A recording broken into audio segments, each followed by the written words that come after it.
तो hello learners, welcome back to my YouTube channel commerce and math classes. तो आज हम डिस्कशन करने वाले हैं जो एफसीआई अकाउंटेंट है और जो आरएसएसबी अकाउंटेंट है उसका जो कंपैरिजन है वो कैसा दिखता है उसके बारे में हम चर्चा करेंगे। देखिए, बहुत सीटी आने के बाद बहुत सारे कमेंट आ रहे थे कि पटवारी की कर सकते हैं, वो कर सकते हैं।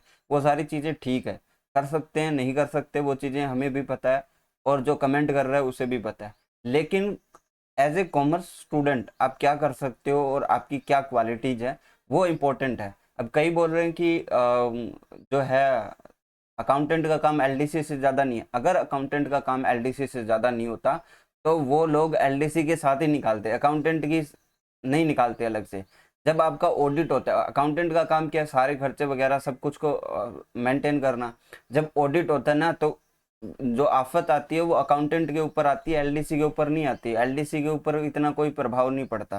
तो ये चीज़ें आप समझने की है। ग्रेजुएट होने के बाद आप बोलते हो कि कॉमर्स क्या ज़रूरी थोड़ी है अकाउंटेंट के लिए। ज़रूरी तो पढ़ाने के लिए बीएड भी नहीं है, पर करवा करनी पड़ती है ना, वो एक क्राइटेरिया है। तो बिना बीएड भी आप पढ़ा सकते हो अगर आपके अंदर एबिलिटी है तो वो चीज़ें आपके परे है। अगर आप कॉमर्स लिए हो और कॉमर्स में अकाउंटेंट है, अकाउंटेंट के अंदर आपके सब्जेक्ट है, तो स्टूडेंट उसकी तैयारी करेगा कि उसको लगता है कि उसमें से आधा जो है 50% उसने एटलीस्ट वो आता है जो उसने पढ़ा है। ऐसे करने को तो वो सीजीएल भी कर लेगा, लेकिन उसके पढ़ा हुआ क्या आता है, जो ट्रिग्नोमेट्री और जो अलजेब्रा की जो आइडेंटिटीज है वो आपके नहीं आती, कॉमर्स के अंदर कहीं पे नहीं आती। अगर आपको इतना ही लगता है कि इतनी कॉमर्स आसान है और कॉमर्स में कुछ भी नहीं है, आप आर्ट वालों के साथ आ जाओ, तो आप 4 यूनिट डाल दीजिए सीईटी के अंदर, आपको पता लग जाएगा कि अकाउंट क्या चीज़ है। अब बाकी कमेंट करने वालों से कोई भी ऐसे है कि कमेंट करने वालों का कोई मतलब नहीं है, क्योंकि ना तो उन्होंने कुछ उखाड़ा है अभी तक, इसलिए कमेंट कर रहे हैं।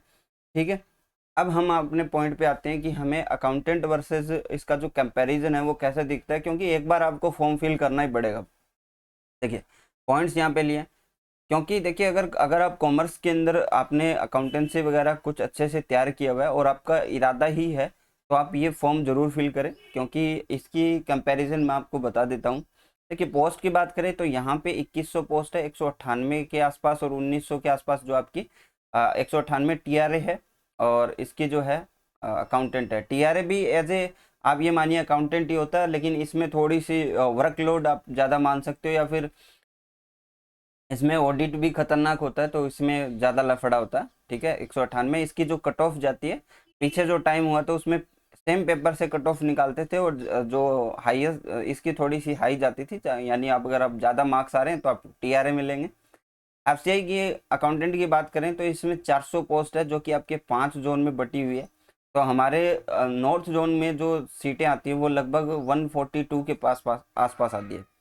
पेपर जो है इसमें सीटी लगा है और मेन पेपर होना है। इसमें फेज 1 होना है और फेज 2 होना है। ठीक है, फीस की बात करें तो इसमें 450 तो हमें सीईटी का देना है, अगर आप मेल हो, और फीमेल हो 350 देना आपको। ओबीसी हो, सॉरी, जनरल और ओबीसी है, जनरल और ओबीसी के अंदर आपको ये देना है। फिर उसके बाद जो है मेन पेपर की कितनी फीस रहती है वो आप लोगों को देखनी है।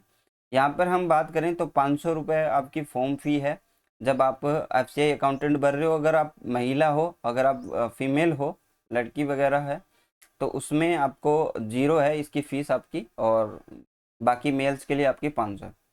इसमें सैलरी की बात करें तो इसमें देखिए 2 साल का प्रोबेशन पीरियड रहता है, उसमें आई थिंक 20,000 के आसपास रहती है, और इसकी जो सैलरी होती है वो 93 से लेके 3400 तक जो है अप्रोक्सीमेशन बनता है। तो आप 2 साल का तो प्रोविजन पीरियड रहता है, उसके बाद उसकी सैलरी जो है इंक्रीज होती है। इसमें हम बात करें तो आपकी 28,000 जो है बेसिक पे पड़ती है, 28,000 बेसिक पे, और 73,000 इसके समथिंग जो है इसका जो है पीरियड रहता है। तो आपका 43,000 कैसे बनता है, उसमें एचआरए और अलाउंसेंस वगैरह जो मिला के इसमें आपकी जो फर्स्ट सैलरी भी आती है वो भी आपकी लगभग 43,000 के आसपास आती है। ठीक है, अब बात करें सिलेबस की, तो सिलेबस के अंदर यहाँ पे आपको सीईटी पढ़ना है और कॉमर्स पढ़ना है। कॉमर्स के जो टॉपिक्स हैं, जैसे जो 6 आपके लगते थे सब्जेक्ट्स, ठीक है, इसमें लगते हैं। मेरे हिसाब से अब जो पहला पेपर होता है वो नहीं होगा सीईटी आने के बाद, अगर होता है तो भी देखना ही पड़ेगा। अब सीआई अकाउंटेंट की बात करें तो आपके पास मैथ, रीजनिंग, जीके, इंग्लिश है, ये 25-25 मार्क्स के हैं फर्स्ट फेज 1 के अंदर। और फेज 2 के अंदर भी मैथ 25 की है, रीजनिंग 25 की है, इंग्लिश 25 की है, और जीके जो है वो 45 का है। यानी 120 का तो होगा आपका सिंपल वाला पेपर और 120 का जो होगा वो कॉमर्स वाला पेपर होगा। ठीक है, इसमें सिर्फ कॉमर्स का होगा और इसमें सिर्फ आपका जनरल पेपर होगा। अब यहाँ पे जो मेन है, एक चीज इन्होंने ऐड करी है, वो है जीके। जीके आपका इंपॉर्टेंट है, इसमें आपका इंडिया जीके आ जाएगा। इंडिया जीके के अंदर भी क्या, ज्योग्राफी, हिस्ट्री, और हिस्ट्री के साथ आपका इकोनॉमिक्स और जनरल साइंस। बस इसमें आपको एनसीईआरटी पढ़नी है। फर्स्ट पेपर जो होगा उसमें 8th क्लास तक की एनसीईआरटी आती है, और सेकंड जो पेपर होता है उसमें एनसीईआरटी आती है 10वीं क्लास तक की। ठीक है, दो चीज़ें आपके पास क्लियर है। आगे हम एग्जाम डेट देखें तो इसका जो सीईटी होना है वो जनवरी के अंदर होना है, और इसका भी जो होना है आपका फेज 1 वो भी जनवरी के अंदर होना है। अब इसमें क्वालिफिकेशन जो है ऑल ग्रेजुएशन वाले स्टूडेंट जा सकते हैं। इसमें सिर्फ बीकॉम वाले होंगे फेज 1 के अंदर भी। यानी आपको अगर फेज 1 निकालोगे, जैसे फेज 1 निकाला आपने, तो जो 15 गुना पास होंगे वो सिर्फ बीकॉम वाले होंगे। यानी आपका जो कंपटीशन है वो सिर्फ बीकॉम वालों के साथ है, और कोई जो है नहीं है। इसमें एग्जाम कंडक्ट आरएसएसबी करवाती है। आरएसएसबी का एक ही मैटर है, वो जीके बहुत ज़्यादा हार्ड देती है। आईबीपीएस एफसीआई पैटर्न पे एग्जाम करवाती है। इसमें एक ही फैक्टर है कि आपका जो टाइम है, टाइम आपको मैनेज करना है। बाकी सारी चीज़ें आसान आती है, मुश्किल नहीं, बिल्कुल नहीं आता। पेपर का पैटर्न वही रहता है, आसान चीज़ें आती है, लेकिन आपका टाइम मैनेजमेंट आपको देखना पड़ता है। ये थी आपकी कंपैरिजन। देखिए, अगर आप कॉमर्स से तैयारी कर रहे हो तो आपको इन चीज़ों के ऊपर फोकस करना पड़ेगा। एफसीआई अकाउंटेंट जो फीमेल्स हैं उनको तो फिल कर देना चाहिए, क्योंकि उनकी कोई फीस नहीं है। तो एक बार के लिए अगर हम आपका फेज 1 क्लियर होता है तो बहुत अच्छी बात है। फेज 2 के अंदर इतना ज़्यादा जोर नहीं आएगा। एफसीआई के अंदर अगर आप मैथ, रीजनिंग और जीके की बात करें तो जीके जो आप लोग पढ़ोगे सीईटी के अंदर, उतना जीके भी काफ़ी है, क्योंकि इसमें तो आपको टॉपिक्स दिए हुए, और सीईटी के अंदर एफसीआई जीके के अंदर बोला गया है कि 8 तक की आपको जो है जीके पूछी जाएगी, और मेंस में आपको 10 तक की जीके पूछी जाएगी, जबकि सीईटी के अंदर आपको टॉपिक्स में डिवाइड करके दिया हुआ है। ठीक है, आप अपना कंपैरिजन कर लीजिए और उसके हिसाब से एग्ज़ाम को फॉर्म फिल कर सकते हो।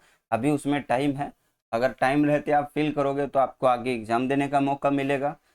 ठीक है, और दूसरी बात यह है, अगर आपने फॉर्म ही फिल नहीं किया तो आपको आगे मौका नहीं दिया जाएगा। तो ये आपका पैटर्न है जो मैंने आप लोगों को बताया। अगर आपको अच्छा लगे तो फॉर्म ज़रूर फिल कीजिए, अगर नहीं लगता तो फिर आपका सीईटी तैयार है। अब आपके पास दूसरे जो रास्ते हैं वो जेवीएनएल है, वो मेरे हिसाब से इसके अंदर नहीं आएगा। हमारा जो एफसीआई अकाउंटेंट है वो सेम पैटर्न रखता है, एफसीआई अकाउंटेंट जेवीएनएल का सेम पैटर्न रखता है। बस उसके अंदर क्या होता है कि फेज 1 नहीं होता, फेज 2 का सीधा एग्जाम होता है। इसमें क्या होता है, फेज 1 होता है और उसमें सीधा फेज 2 होता है। बाकी क्वालिफिकेशन सारी सेम है। तो आज के लिए बस इतना ही, नेक्स्ट क्लास में मिलते हैं। Thank you, bye, have a nice day.